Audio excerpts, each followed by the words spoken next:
Namaskar. Silicon Valley would not be what it is if it were not for the H1Bs that has helped it support.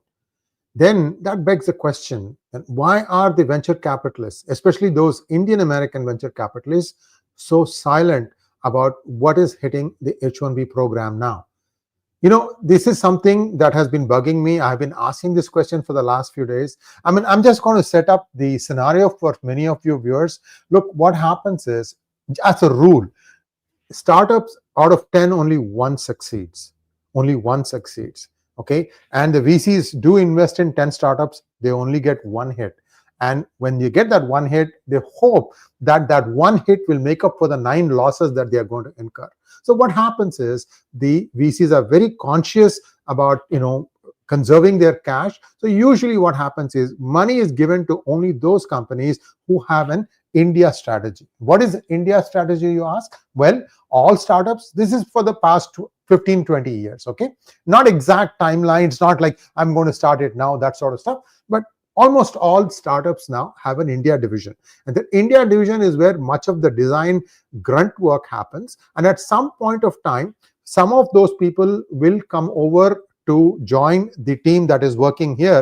It will be like, if I have to give you an example, if there's a 40 people startup team. 40 people is sort of where the startup acquires critical mass. There will be like 5 in the United States and the remaining 35 would be in India. Now, what happens is, as the product starts becoming more and more realistic, there is a phase called MVP, not most valuable player, minimum viable product. At that MVP point, what happens is the team in United States is now completely stretched to the limit. They need help from India. And they would have invested some years to try and get them to understand the pace at which startups work. So the company will, the startup company will apply for H1Bs, and those H1Bs come here. Now, those H1Bs are expected to understand the pace of the work, the professionalism, the deliverables. Then they usually go back and somebody else comes in. This cycle used to go on until something broke down. Maybe that's where the lottery system came. Whatever it is, something went wrong. And I have a feeling that this H1B program reset that the Trump administration has done is because they felt that this has been gamed. This has been gamed for too long and they need to do something different. That's why this has happened. Now, many of you may ask, so what? Only the fresh incoming H1Bs are being asked to pay $100,000, and that too for 1 year. I look at it a little bit differently. This whole thing about $100,000 per H1B is for only 1 year. If it gets extended, then what happens? Think of the other scenario. Many of you who are already here on H1B, you will be either on the first year or second year or third year of your H1B. Then you need to renew it to continue on the same job. Then what happens? Will then your employer be asked to pay $100,000? I can tell you, I'll bet you my bottom dollar, even the most well-funded companies, such as the Max 7 companies, they will hesitate. You know why? Because the other employees who are probably based in the United States, either permanent card holder, permanent residents, or US citizens, will say, why are you paying $100,000 for this person? I'm not getting that money. What extra benefit that he brings? So these are all questions that will get asked. So my guess is, even if the companies do want to pay, they may hesitate before doing that. So essentially, what it means is that there's another blogger who explained this in a very brilliant way, and I'm just going to quote him. I forgot his name, but he explained that the H1s that are trying to enter in versus the H1s who are already in the United States, it's as if the H1s in the United States are in a swimming pool. They are wading by, they're swimming, having fun, and that the swimming pool does not allow any new people to come in. But this move of the Trump administration essentially also is not only allowing new people to get into the swimming pool, but they've also started draining the swimming pool. So eventually the swimming pool will drain, there'll be no water left, and guess what? Nobody is going to be left. Everybody will have to go back. Unfortunately, this is the worst case scenario. I think something better than that will happen. I'm just giving you the hard reality. Some of you may hate me for it. That I thought was an excellent metaphor, so I thought I'll share it with you. So this begs the question, what is happening with the VCs? Because what used to happen was, historically, right, every one of us, including me, everybody, came in as a student. I mean, I'm talking about a little while back, when it was a little bit easier to get a job from student. Usually they did that optional practical training and they got a job, and then they got an H1, and F1 to H1 transition was easy. Then from H1 you applied for a green card. Took a couple of years sometimes, but usually within the first 3 years you got your green card. Then you spend 5 years, live 5 years in the United States, you become a US citizen. This is how many Indian-American VCs, and in fact many Silicon Valley VCs, have a similar story. So you have yourself come in using these steps. Then why is it that now, when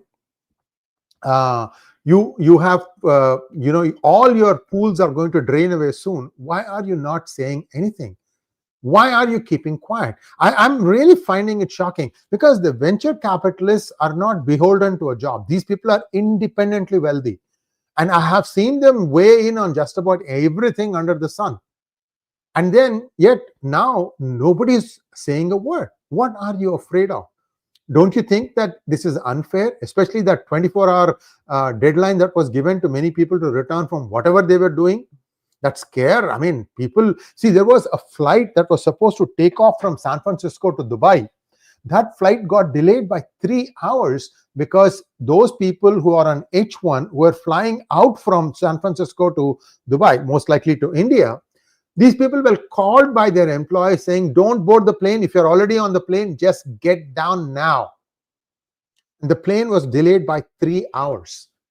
So there is so much hardships. Imagine the kind of pressure some of these poor people went through, their families, their children. Try explaining to a 3-year-old child, oh, dad's not going to be able to come back, and I don't know how I'm going to get the next grocery stuff for you, next meal. I mean, I'm talking about an extreme case where the H4, the spouse is H4 and the husband is an H1. So if you don't have H1Bs to underwrite your costs, how are you going to make your exits, that grand exits? So what exactly is going on in your mind?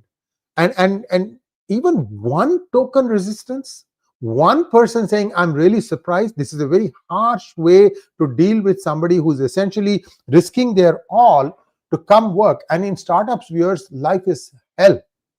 You have to work 40 hours for which you get paid, but essentially you work 24/7. Because what happens, I'll tell you what happens. Like I told you, right, 5 people team in the United States, 35 people in India. So India is 12.5 hours from 12.5 or 13.5 hours, depending on what time of the year that is. And so what is day here is night in India, and what is night here is day there. But you are continuously developing. So you're hoping that your system is a 24-hour cycle. I'll get it to this point, then hand it over to the India team. The India team will take it, move forward. They'll hand it over to me by the time I come into work. And therefore, the progress will be gigantic, very, very fast. Guess what? Somebody needs to be able to explain to Team India, like, this is what is wanted, this is what is needed. So many of those 5 people, they live through hell. And usually 1 or 2 will be H1Bs from India, because they will say, look, you interface better with the 30-odd people. So some of the load of interfacing, the grunt work, that's why I keep saying H1Bs are being used to do a lot of grunt work. And this part of it is not something that mainstream America is willing to do. So essentially, if you do all these things, the loss is for the whole of America. And if VCs can't get their startups off the ground, then the innovations are just going to go away. Next, the backbone argument. If 35 people are running the startup sitting in India, who's the backbone, the 35 or the 5? Some may say, okay, it is the 5, but imagine how much load has to be carried. Let us say at least 50-50, right? I'm just giving you a typical scenario. I'm not saying that everything is like this, but the team in India is carrying much of the grunt work, and the team in the front is at the cutting edge. And in the cutting edge, what happens is you don't have time to do proper documentation, proper design explanation, and things like that. So there is more pressure on the Indian team to deliver. So all I'm trying to tell you is, many of the H1Bs who are working in Silicon Valley, they work for startups, and they go through the same kind of roller coaster rides that people in America do. And then when it comes to payoff, who gets the payoff? The team in US. The team in India usually doesn't. They just get to keep their job. So what I'm saying is, there are people who are willing to give it their all because they feel that they personally benefit from the knowledge gain, plus they're getting paid more than compared to doing a job which is going to pay in rupees. That's it. So H1B is really the backbone that supports all these startup ecosystems. And who funds these startup ecosystems? Venture capitalists. Then why are they so silent? It really pains me to know, because I have done these startups. 2 or 3 of these startups are something that I have sweated it out. I'll tell you, I'm not making this up. The flights will land in Chennai at 12:30 or 1:30 in the morning. Okay, and only economy class. That's all I could. My startup could afford. We were a bootstrap company. We did not have VC funding. We bootstrapped our way, and that's all my boss could afford. He will put me on an economy flight. Then I would land in Chennai, and customs used to be a huge customs. Lot of problems in those days, 95, 96, 97, because I used to carry a lot of products in development, new PCBs and things of that nature. I have to explain the whole thing, open the kimono and explain, look, I'm in a part of a startup. I have to do all these things. And finally, I get out of the airport and I'll go directly to the development place. There will be 5 or 6 people waiting. At 3 a.m., I'll tell them, look, this is all the things I've got. These are all the things. You do this, you do this, you do this, you do this. I have to go and sleep for a few hours. I'll come back and meet you at 10 o'clock. We'll have a meeting. By that time, they can also look at all these things, ask the question. You get the picture how hard and tough this kind of a startup-based ecosystem is. So now, why are you, my dear VC brothers and sisters, not saying a word? Is it because, I have some questions here I'm just going to ask you, fear of political backlash? Or is it self-interest? You've already made your money, so what if this is going to slow down? I'm going to wait for the dust to settle, then I'll do another way. Or is it just a desire to avoid controversy? Look, I'm not taking on the Trump administration. I'm not taking on anyone. But I feel for the fellow human beings who've been put through hell for a period of about 24 to 48 hours. And I'm again telling, the worst is still not over. You still have some challenges coming up ahead. Then what is the reason? Or let's say, if you, isn't there a moral responsibility for the VCs? Don't you think that this whole thing was developed by you, and now your backbone is being taken away? Do you think the MAGA supporters, bulk of them are in red states? Do you think they understand the rigors of how it is to work in the Silicon Valley? Again, you can say, oh, wait a minute, not all H1Bs are coming to Silicon Valley. Not everybody is working in a startup. I get you. I'm not at all denying that. I'm not saying every H1B is coming and working in the Valley. I'm looking at it from a VC prism. While many H1Bs may not be working in the Silicon Valley, many startups do have a lot of these H1B system. The way that I told you, that's how it works. Because like I said, only 1 in 10 startups succeed. And they need to conserve cash. And this is one way of conserving cash. So why is it that the VCs are just being so quiet? I'm just saying, make some, logical points. Because if you are silent, that means you are complicit with what the Trump administration is doing. Next, what else is happening? If United States tightens the screws, what about the other countries? Maybe these talented people can go to other countries and work. Well, who knows? Trump might start tightening the screws of others also, saying you cannot take these H1Bs. I don't know. I think it's not going to come to that, because I think the United States is going to find that this is not the right thing to do, and they might reverse this course. But let's see. I mean, for 2 months, if they see that not a single H1B has entered the system, because not a single employer is willing to pay the $100,000 fee required, then perhaps they'll change their mind. Clearly, I see this as somebody wanting to cut off their nose because they don't like the face. Now, what else is happening here? I'm just asking some things. I feel that I need to ask this question of my dear venture capitalist brothers and sisters.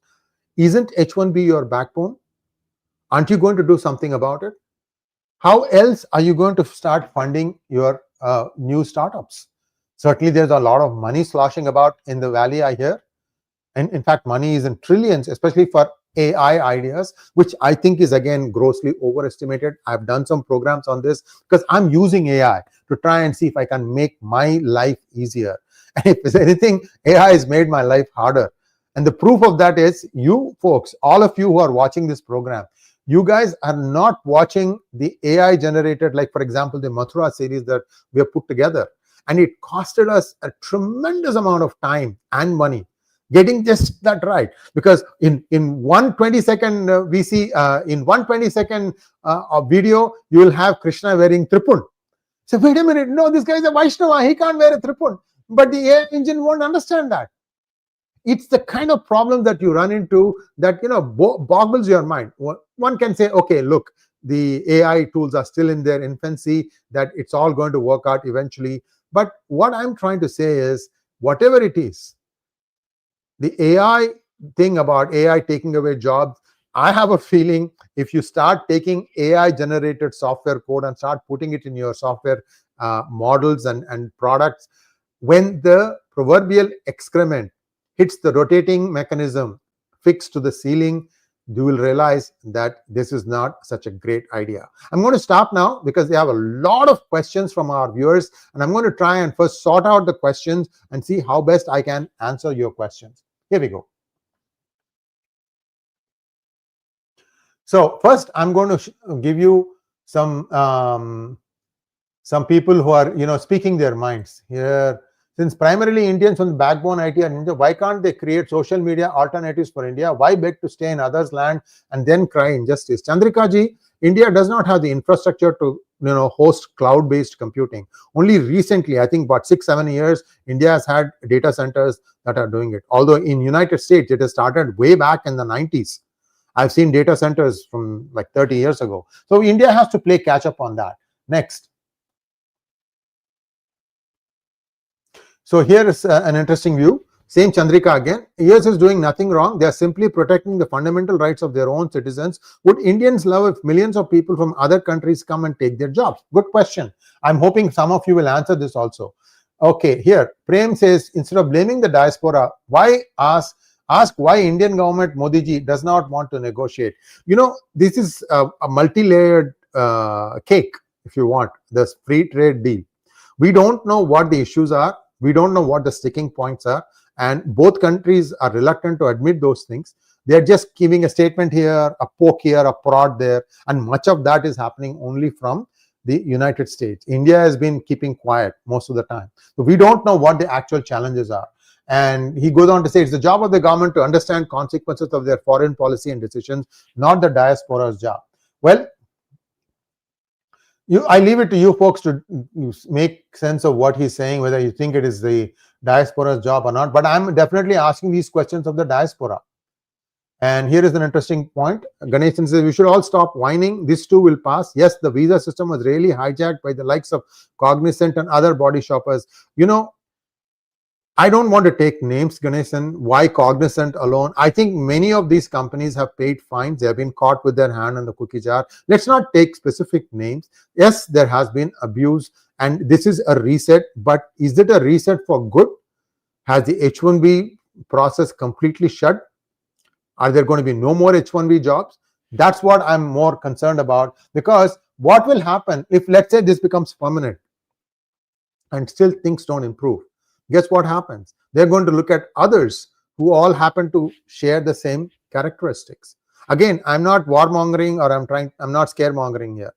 In this United States, there have been, instances in the past where members of a certain ethnic community have been targeted: the Irish, the Japanese Americans, the Italians, okay, the African Americans, and like everything else, even the Germans were targeted during the World War time. Same with Japanese Americans, the Second World War. Many of them were interned. So what I'm trying to say is, this too shall pass. Indian Americans will come out of this stronger. At the same time, somewhere somebody needs to give a contrarian view. I don't have the heft to go and sit in front of 𝗥𝗘𝗙𝗥𝗘𝗥𝗏, for example, and tell him, look, did you think it through? Do you really think that this is going to work? Have you really asked those people who are the beneficiaries of this H1B system what they think? That's what I want to know. Somebody needs to put somebody need to ask all these things. Here another one from the same person. Don't know how old you are. No way India can abandon its alliance with Russia. Pivot to center is the right approach, and India is doing it very right. I'm not saying that India needs to change. I am again asking the question of the VCs. Why are we talking about government of India or India here? We're talking about the venture capitalists whose backbone is the H1B system. Okay, so let's stay with that. So I'm just going to cut down now. Here is another one. So why do you bother? Are you on H1? No, I am not on H1. I'm trying to be patient here. I'm not going to lose my temper. I don't know, some of you who may have, you just want to try and needle me, and that's not going to succeed. I've seen many such instances. All I'm trying to say is, these are the beneficiaries of the H1B. These are the biggest beneficiaries of the H1B system. Then why are you not saying anything? You are like antaryami. Many of you, when I talk to you, I feel like, oh my God, I am an ignoramus. These guys know everything. So if you know everything, you are a 𝗥𝗘𝗙𝗘𝗥𝗘𝗏. You know what is coming down the pipeline. Is this how you want to leave? I mean, you didn't even get into the fight. That's the question that I'm asking. I'm really wondering loud. Why is it that you guys are so quiet? I'd like somebody even pick up the phone and call me and tell me. Okay, here is a good question. Shiv Harris, your guest speakers are always pro-India. When will you get pro-America guests? I beg to differ. I have got many pro-America guests also. You probably haven't seen all our videos, and I will continue to get pro-America guests also. It's got nothing to do with one or the other. I want the best for both countries. One is a Janma Bhumi, one is a Karma Bhumi. And it's like two eyes, Which eye are you going to say is better? So let's stay calm here. Let us stay on this topic. And I'm only going to take those questions that are on the topic and not going to go beyond. There are too many comments, which means people are emotional about this. Here, this is exactly what I'm saying. VCs have built their businesses on the backs of H1B. 𝗥𝗘𝗙𝗥𝗘𝗏 has got it bang on, which is what my title is also. Here is an interesting one. The VCs are quiet because they already set up factories and offices in Bharat, so they will still get their work done remotely. That's my understanding. I may be wrong. Awesome. There is a new act coming up, HIRE, that is being piloted through the Congress, and then it will move to Senate, and it might even become law. They want to put a 25% tariff on any company that starts to work and offload its work to India. Okay, so they have thought this thing through in terms of closing this loophole. That is for sure. And then you might say, okay, what about the remittances? Well, remittances is not a big number. It is $27 billion. And if they put a transactional tax on that one, then that could be successfully argued in the court, because one can say, look, why are you putting a remittance tax on one country? Why not the other countries? Then go and put remittance tax on other countries also. Philippines has a much higher number. In fact, in many of the outsourced jobs, Philippines have undercut India, and they have taken the jobs. Like medical transcriptions, for example. India no longer does medical transcriptions.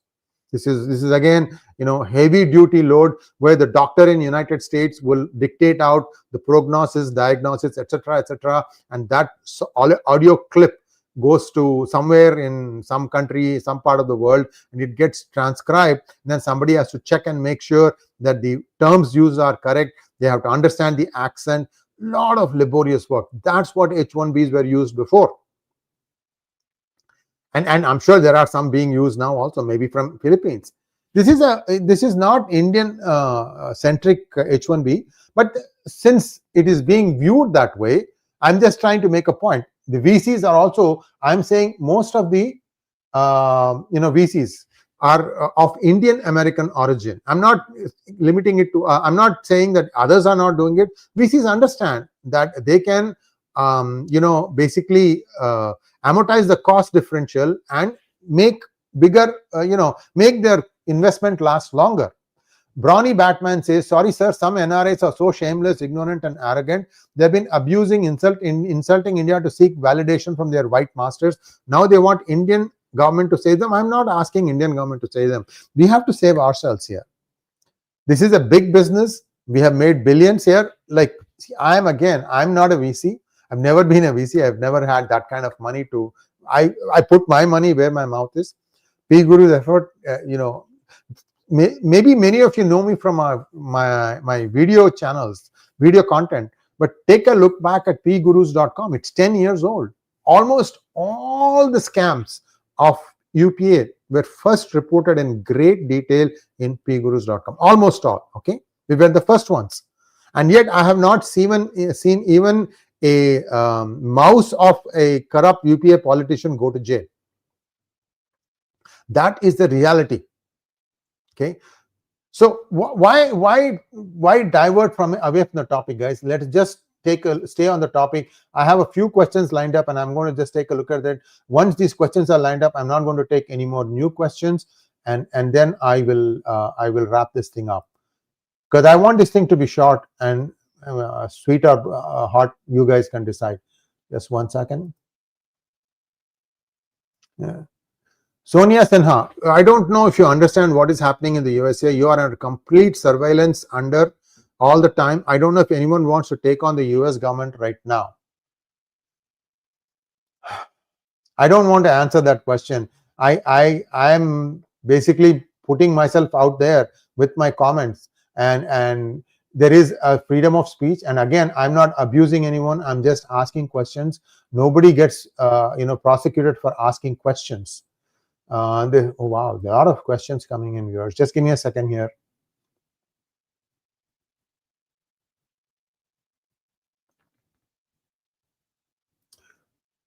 𝗏𝗚𝗙𝗧, 73% H1Bs are from India, whereas none from Singapore that started later. Don't you think it's a disgusting thing to go to every country and not be in India? Look, this is like water flowing from a higher level to a lower level. If somebody feels that they can get better bang for their buck, for their talent by working in another country, why not? Always look at it from their point of view, right? Okay, here we go. Nityendra Singh, thank you for becoming YouTube member. Kiran Media, thank you for your generous contribution. Sriji, most VCs are brown sepoys. No one will speak up. I'm hoping somebody will. Look, many of them watch my videos, and again, I'm a friend to everybody. I am not getting anything here. I just feel bad that as a human being, this is what Sanatana Dharma teaches us. You can't just bury your hand in the head in the sand and hope that all this thing will blow over. It's not going to blow over. Dan Dave, thank you so much. Fear of backlash, I don't blame them. I'm on H1. These jobs will be outsourced as not enough US STEM workers. Look at US STEM courses. Close to 90% are international students, hardly any natives in their courses. Well, I don't know. I just want something that would be equitable. Krishna Kishore wants to know, the H1 hatred is because of staggering backlog. When accumulated to 700,000, it is being used as a bargaining chip. Your thoughts? I don't know, Krishna, because it has been gamed. The lottery system came about because they could not find a reliable way to find out which was a genuine case and which was a fake case. Okay, and looks like the lottery system also got gamed. I have known instances where members of the US consulate will come to a company that has a lot of people on H1B to just check and see if they're really doing the business that they are claiming they are doing. They would have all the forms. Okay, you took H1B for this particular person to go and work in this particular company. You must be having other people working on the same company here. Show us those people. And then they'll go and ask them, what is exactly are you doing in this company? Which part? So there are people who can ask tough questions also. It can be a very uncomfortable feeling when 7 of your colleagues in a 100-man company operation in Bangalore or any Koramangala, for example, and you get asked these tough questions, you wonder, what the heck am I doing here for? Why am I being treated like a criminal? Even though they may not act against you, but if they find out that some faking happened, they come down on you very heavily. These things have happened too. Next question, Dan Dave again. Thank you so much. Any visa is a privilege, not a right. People should never build their entire life around a visa. Always have a backup. Yeah, that's one of the things that I have been saying. Like, be prepared for the worst. Then everything else seems better. Krishna Kishore, after Trump 1.0, most companies moved to full-time employment, but green card backlog kept Indians under waitlist. 750,000 waiting. It is a key reason for basket hatred on Indians. Your thought? It's possible it could be one of the reasons. But this is a frenzy being whipped up. Dan Dave, thank you. Dan Dave, I think Dave. Dan Dave, thank you so much. I read most people on TN and E3 visas are also Indian origin, Canadians, Australians. Most of these are visas also used by Indian origin people. I don't know what TN and E3 visas are. Again, like I said, if there is misappropriation or abuse, that needs to be curtailed. Rudran wants to know, Jai Shri Ram, clarification has come through Jaipur dialogues that this fees is one time. I believe this was just a taco pressure for the Indian team who are landing for negotiation. Rudran, I told you, right? This thing is coming to effect only for 12 months. So that's why they are trying to say it is 100,000. I would like to again think of it as a worst case and see what happens after 12 months elapsed, whether this is going to be continued or if they'll just completely take it away. Because they'll know in 2 months' time, if no company is willing to sign up the H1B, then what happens? Pressure starts building up in the tech companies here. You'll see the same Satya Nadellas and Sundar Pichais and others going and gently telling the Trump administration, look, our numbers don't look good. Our stocks are going to nosedive. Then what happens? Once these Max 7 stocks start falling in value, everybody is going to start feeling poor. See, this is what I'm saying. They have done this thing without thinking through the consequences. Whoever came up with this idea has no clue the kind of impact H1B visas have had overall in the product development and sustaining some of the more difficult products. Next question. Pawan Kishore wants to know, do you think Trump administration would have shared his plan with top tech CEOs during last week dinner? Do the CEOs feel they don't need H1Bs anymore and they are on same page with Trump administration? I'm inclined to agree with you that he would have shared, may not have been in so many words, but he might have said that, okay, if we do something about H1Bs just to clean this up, I can tell you, you can couch these things in nice languages. They can say, the president can say that the H1B has been abused a lot and we just want to clean it up. So would it be okay for you if for a small period of time, we try to get in and clean this thing up and then open it up again? They might have said yes.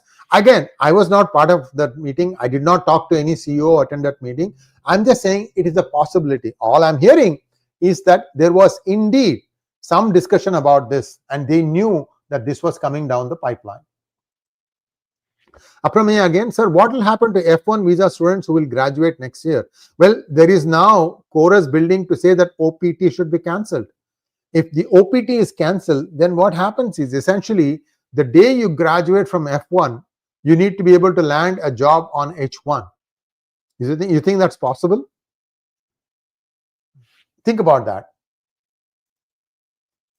Rudran again, isn't this a blessing in disguise for India's growth? Talent will stay in India.